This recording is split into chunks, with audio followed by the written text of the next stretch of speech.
Hello everybody, welcome to 2024, more specifically welcome to our first video of the 2024 British Touring Car Series.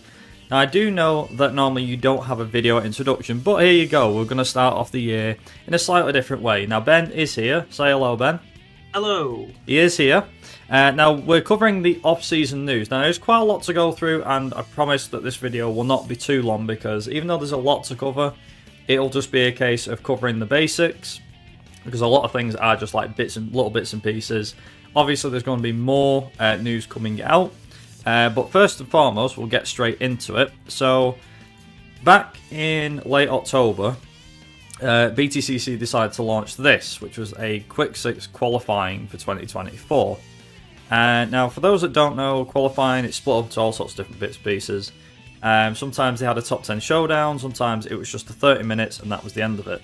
But now they've actually broken it down into 3 bits, and apparently this is very similar to the one used in IndyCar, apparently, which should mean, hopefully, Ben, as Alan Gower said, he believes it might actually bring a more important part to qualifying on the Saturday. What do you think? Yeah, I like the IndyCar way of how it's done. Like, I watch IndyCar. Out of the two of us, I watch a lot of the American stuff, so it works out quite well to let you know what's going on. It's just because I like motorsport that much. But yeah, the IndyCar way of doing it is quite good because you basically get only people out on track who you want to sort of see for the times and what's going to happen. So usually as a spectacle, as long as nothing bad happens, you tend to get a good session for what's going on. So hopefully it should be quite good, sort of clean, nice qualifying, something interesting. And you should get some good times out there, which could be interesting for some tracks. You never know, they could beat some track records and such. Well, interestingly enough, one of the things that they have mentioned here, which is on this article, is they've said about FP2 taking on a bigger importance. I believe that's quite true, because realistically, FP1, FP2, I mean, it's important anyway, because it's free practice, but I never think that, given its current part in British Touring Car, I never think FP2 is that important. So it'd be nice to have that emphasis on, oh crap, we need to get our setup right for the year. Like, not for the year, for the weekend, sorry. And to make it that bit. But I think it will bring a bit more excitement, personally. I do like the multi-part qualifying. It does make it interesting as well, because it's not like you've got the half-an-hour session, and it's just that's it. Best of the rest. Don't get me wrong, it's quite old school, and I do like it. But having a slight mix, I mean, it's either going to work or it's not. Let's be honest, it's going to be like Marmite. You love it or you'll hate it after the first round. Yeah, like I said, it works for IndyCar. Might not work here, but it might. Yeah, it might not. But you never know. It's something nice. So that's the first bit of news that we got back in October. Now, as we said, this was after the 2023 season had finished. So the next one was the hybrid system. Unsurprisingly, 3 years in, 3 different changes for the hybrid now. So we have another one which is apparently going to double the amount of power output. Now this one, for me, I don't know about you Ben, but for me this one had the biggest eye-opener because of the fact of, when I realised this, it was 97.3% reliability, I was quite shocked. I don't know about you, what did you make of that? Yeah, that doesn't seem quite right from my overall view of it, but it could be true, but to me that sounds a load of rubbish. I mean, judging by what they've gone off, it's true. Yeah, but judging by what they've gone off, yeah, it could be like perfectly true, but for me it doesn't. You can't get above a 90% like reliability for most things. So, well, for me, I'd say it could be a good 80, and I'd believe that. But that much is like basically the car's perfect, and it'll never break.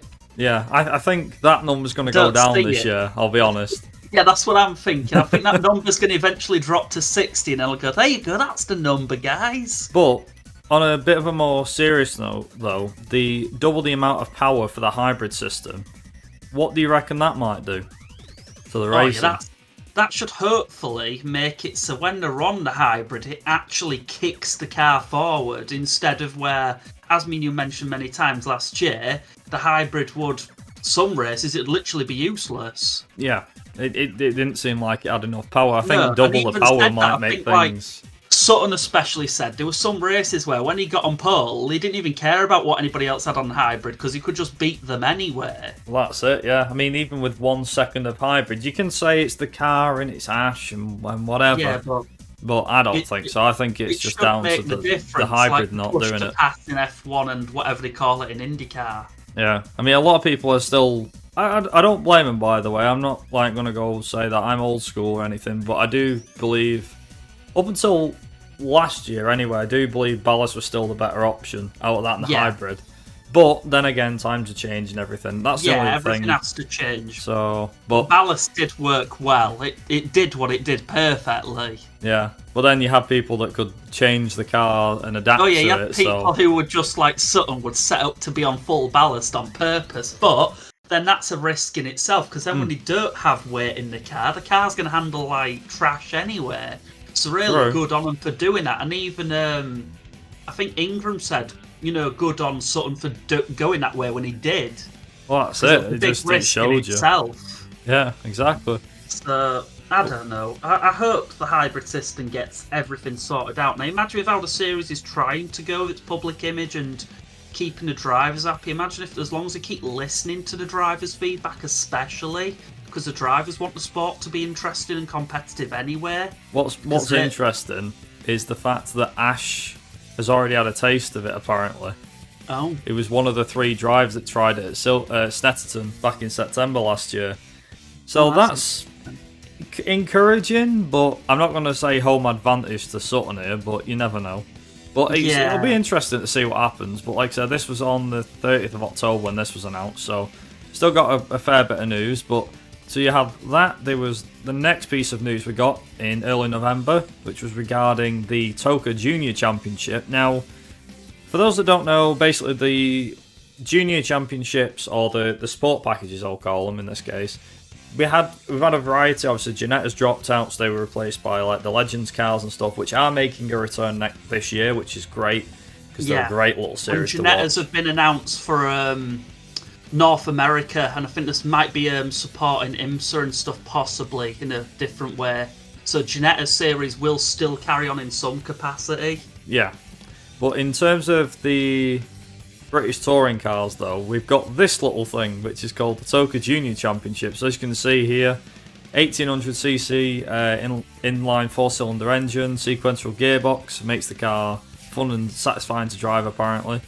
Race car suspension, but it seems like it's basically like, this might sound bad as it comes off, but I think it also may be what we need, is basic racing that doesn't have any special things about it. Now, I don't mean that in like the worst way possible. I don't mean it bare bones, but it's like old school racing. I mean like 60s old school, where it was like you get your dad's Ford, I don't know, your dad's 1960s Mini Cooper and threw it up against a, I don't know, Ford Thunderbird. A bit like what we've discussed in the past with the 12 days of BTCC.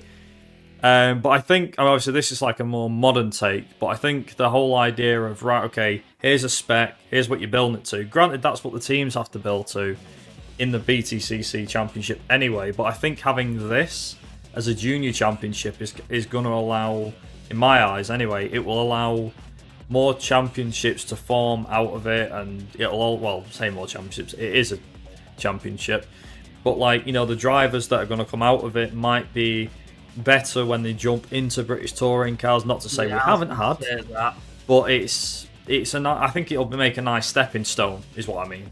Yeah, there might be less people who like sort of jump up, get in the car and find that most weekends are in a gravel track, which is 1 or 2 people on the grid that I would put in that picture where if they'd gone through a series like this, they could have been more well-rounded.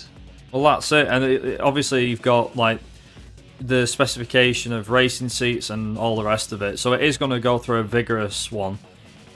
Supposedly it'll launch properly in 2025, so it's not this year, but there will be, it said here at the bottom that the new TOCA Junior car will be on show at BTCC events throughout this year, so I'll definitely be keeping an eye out for that when I'm at the events that I'm at, for sure. And it'd be nice to see it running on track as just like a as a test thing, between races, just to kind of show it off. I think that would be a good idea.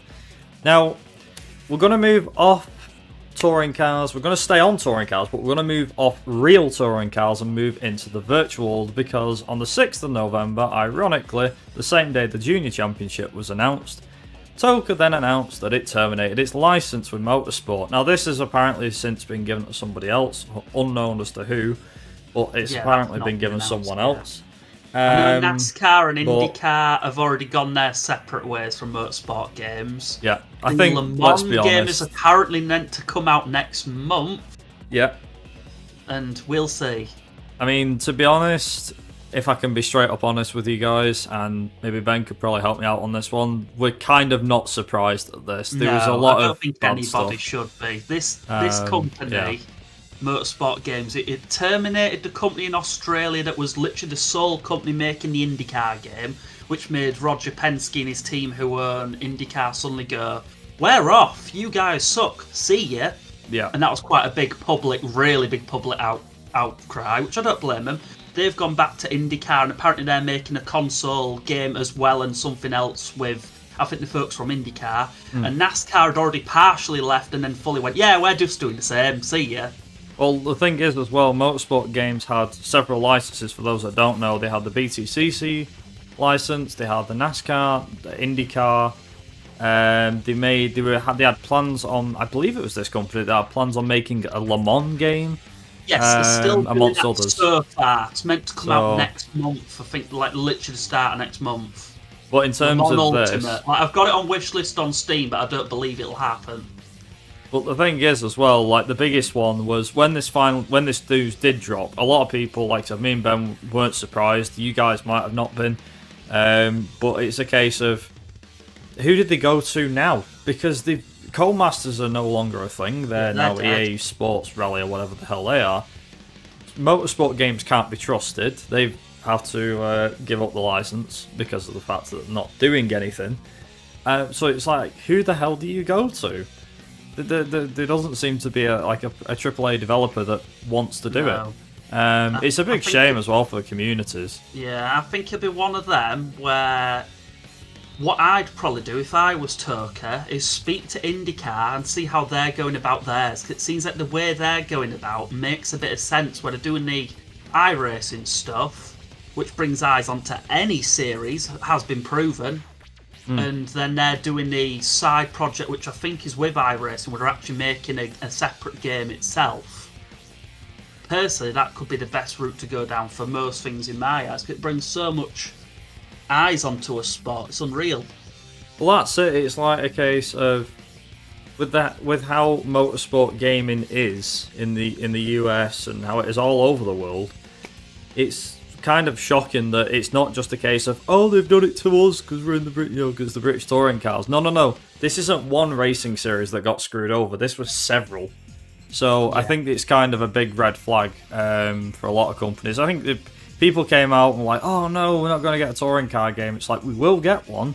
It's just, it won't be this year, which it really sucks. It's definitely I reckon it'll be like the piss take for sure. Probably not even next year. It could be like 2026, if that. Yeah. I mean, the closest thing we've got to touring cars at the moment is probably either the new Forza Motorsport with the touring cars, which is even then not that many. Yeah, there's not many. And I think maybe in that Race category it 07. allows GT cars. Yeah, there's R Factor, Assetto Corsa you can have some mod cars into, so it's mainly down to modding, more or less, for games now. But moving back into the real world of race touring cars, there's only a few minor bits here, but we've had Aaron Taylor-Smith. He extended his partnership with Powermax Racing, which was good to see. This only came a few days after the whole Junior Championship and the Motorsport Games bit. It came on the 9th of November. Personally, I don't know about you, Ben, but this was a guy that did pretty well last year. Yeah, I will admit, at the first half of the season, he was one of them people I put down as saying that could be a spot for an up-and-comer and not him. He's had his time in the series, better for him to move on, and for both parties it could be something good for someone else. Second half of the series, I would have looked at myself and gone, no, you were wrong. He did it great. The whole team did it great. So I'm kind of happy he's gone back with the same team. If he'd suddenly put his name down to one of them new teams or whatever, but with the fact he stayed with the same team that in the second half of the series did what it did, that could be something fun to watch. Well, that's it, because I think, being completely honest as well, and being honest with you guys, is that me and Ben basically wrote Aaron Taylor-Smith off. I mean, not in the case of wrote him off getting, winning races or anything. He didn't win any races last year, but he the fact that he got podiums and the fact that he wringed the neck out of that Vauxhall, all three of the lads did, I might add. Not just him, Andrew Watson, Mikey Doble, and Aaron Taylor-Smith all ragged the hell out of that and did such a great job. I think we said that on the review for last season. Yeah, we did. We praised that team probably more than any other because it deserved it. Yeah, but at the start of the year, last year, we wrote Aaron Taylor-Smith off. It was like, oh, he's way past it and all the rest of it. And you are allowed to do that. There's nothing to say you're not allowed to judge someone. But fair to say, he proved us wrong. And by God, I hope he does it again this year. I hope to God that he carries that momentum. I mean, he'll probably said it himself, but I really hope that he carries that momentum into this year. Yeah, him 100%. and the team do something impressive. Like, if they come out the bat at Donington, that could be some awesome stuff to watch at the track and on TV. Imagine seeing, just think of this for a moment, imagine seeing Napa, Accelerate, Power Max Racing, BMW all at the front. Bear in mind, 3 out of 4 of them are already at the front, but imagine seeing a 4th or a 5th team come into it. How good would that be? It'd be amazing. Nice. But again, we'll have to wait until the season starts to find out. In terms of contract news, we did have Mikey Doble. He re-signed with Power Max Racing, funnily enough. This came on the 8th of December. Again, basically. Basically the same thing. Got a pole position at Silverstone, which was unbelievable. And he had a really strong year. Granted, he did lose out to Andrew Watson in the Jack Sears Trophy. But then again, I think, did he finish without a podium last season? I think he did, didn't he? So he's still in that Jack Sears Trophy. Yeah, on the Silverstone race, he went one extra lap on the pre-warm-up by some mistake of whoever. I didn't really look into it because I didn't want to find out, to be perfectly honest. I think it was. I think he thought it was. It basically, I think so. Remember. And then because of that, that cost him it, because he probably could have maybe kept it, especially on that Silverstone circuit. He could have kept it to at least maybe 3rd. Well, that's it. So on that day, that cost him it. But in a way, with how the team's running, it could be better for him this year, because then he could just outright just beat it without having much competition. Well, that's it, yeah. I mean, like I said, he could go one step further this year. We might finally see him on the podium, which would be great. Win? Don't know. Maybe. But again, it depends on how the car is for the season, that's for sure. But in terms of driver lineups, now, we can't go without mentioning the recent news that we've had a new team. So obviously they announced the holders for the season, saying going forward, these are all the teams and these are all the holders. Well, not all the teams. Here's the holders and supposedly what some of the teams are called. We finally got our first look into one of the new teams and a returnee as well. So Chris Smiley is back along with Scott Sumpton. Chris Smiley, for those that don't know, he's been racing in TCI UK for the last 2 years, I think. I think 2 years, yeah. Last raced in touring cars back in 2021 or 2020, I believe. I think it was 21, wasn't it? I'd say 21. BTC? Yeah. It was with BTC Racing. I think so. He's been out 2 years, but he's making his return alongside a new team by the name of Restart Racing, which ironically, from TCR, yeah, but also the running Cupras. Something tells me this has something to do with the Team Hard cars disappearing somewhere. Yeah. But these could be 2 genuinely new Leons. They might not be ones that have been hand-me-downs from Team Hard. They could have actually been, we're moving up from TCR That's UK. The thing, yeah, because we're taking them up. I know TVR obviously, Team Hard obviously had to sell its, everything went under. That was, basically, it was on the cards, and a lot of us knew it happened before it happened. So, it could be the cars from them, which I hope it isn't. But the thing is, as well, then all good. Well, this is it. The car was at the back last year, so there's a good. I mean, it was at the front on one or two occasions, thanks to Bobby Thompson, Yeah. and Dan Lloyd at Donington at the GP one. I think it was race 3 when he was leading. We won't go into that, but yeah, that's awful. But the thing is that, like, we'll get on to Dan Lloyd in a second as well, is that with Restart Racing, again, new team, car's not exactly new, but we're hoping it's not a hand-me-down from Team Hard. But it'll be an interesting one because this will be, as it says here, it's also Chris Smalley's first time competing with the hybrid stuff. So it'll take. I reckon. Wasn't really there last year. He could probably, him and Scott Sumpton. I'm guessing with both of them are a case of they're both gonna have to learn. They'll probably both learn the hard way, just like the guys on the grid, guys and girls have learned the last 2 years. Like mid to back, unless they have some very clever people who they've brought from TCR UK who are good strategists. Otherwise, they're going to be mid to back. Yeah. But if you have good strategists, which Ingram and Sutton have proved is your biggest thing in your back pocket, probably better than yourself in the car in some cases, Ingram has even said, they could do surprising well. Surprising one, which would be good because nobody would be expecting them, so that would be the best thing to do. But if not, they'll be mid to back. Ironically, the colour scheme's very basic with the white and the red and the blue, but I do quite like it for a basic livery.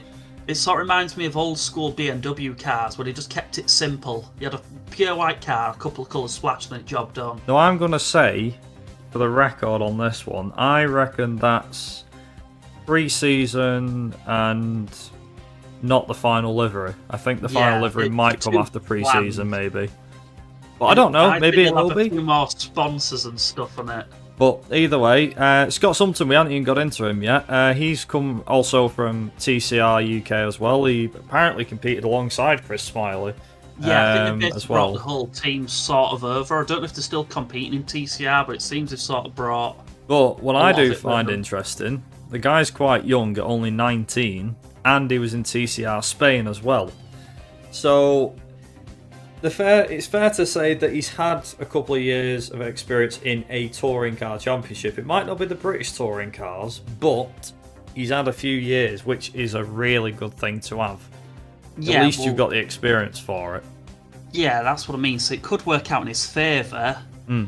Like a lot of the guys in the 90s when they competed in other series like Soper, Beeler and all that, made them better people.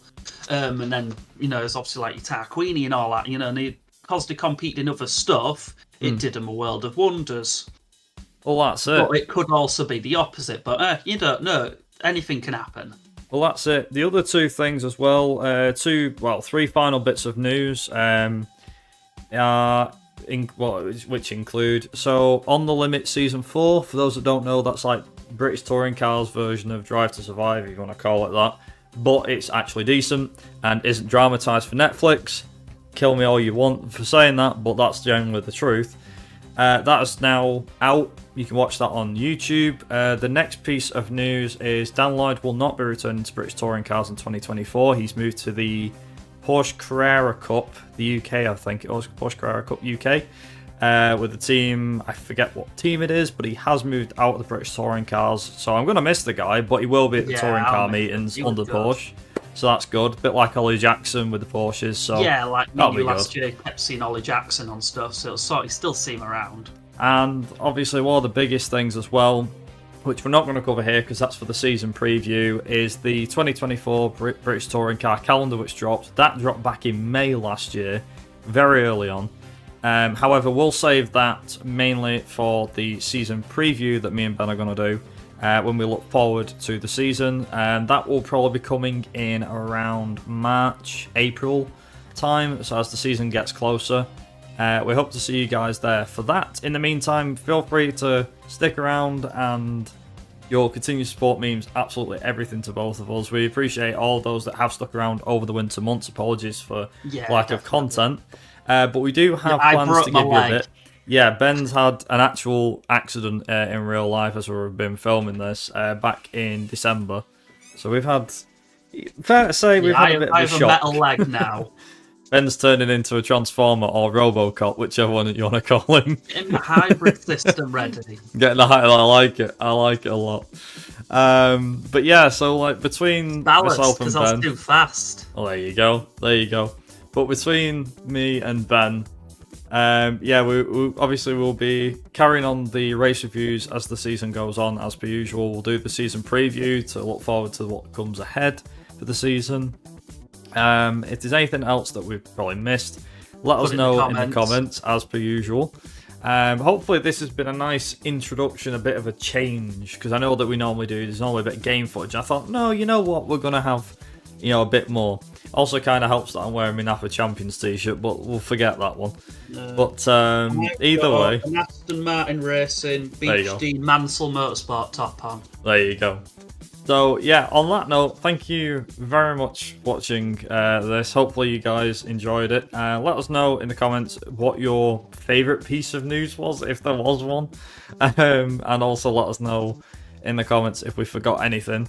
As per usual, like I said, we've got a few videos coming out, including but not limited to another Back to the BTCC episode, which is currently in production, but we'll let you guys know when it's finished. Obviously, you guys will see it on the channel. And yeah, on that note, thanks very much for watching. Have yourselves a great rest of your day, evening, or night, wherever you are in the world. And yeah, till then, ta-ra. Bye.